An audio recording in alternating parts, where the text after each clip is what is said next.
నమస్కారము. శ్రీమద్ భాగవత మహాపురాణము 5వ అధ్యాయము దుందుకారి ప్రతతత్వమును పొందుట ఉద్ధరింపబడుట 56వ శ్లోకము.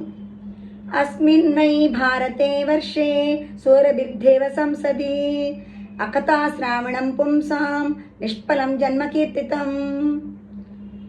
ఈ భారతదేశమునందు శ్రీమద్ భాగవత కథను ప్రతివాడు వినవలేను.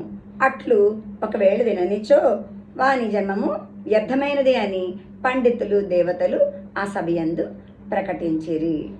57వ శ్లోకము.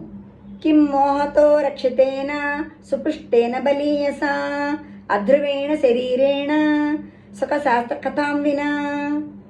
ఈ దేహము అనిత్యమైనది, దీనిపై మోహమును పెంచుకొనిద్దరు.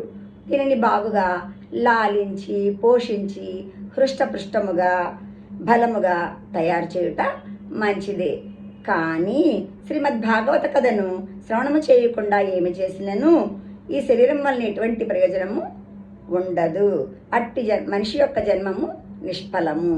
58వ శ్లోకము. అస్థి స్తంభం స్నాయుబద్ధం మాంసశోణితలేపితం చర్మావనద్ధం దుర్గంధం పాత్రం మూత్రపురీషయో. ఎముకల ఈ శరీరమునకు ఆధారమైనటువంటి స్తంభములు, రక్తనాళములు, నాడులు అను తాళ్ల చేది బంధింపబడినది.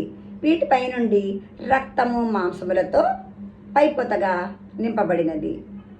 ఆ పైన ఇది అంతయు చర్మముచే కప్పబడినది. ఇది పూర్తిగా దుర్గంధభరితము.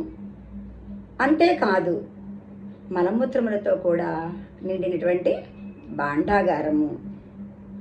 ధన్యవాదములు.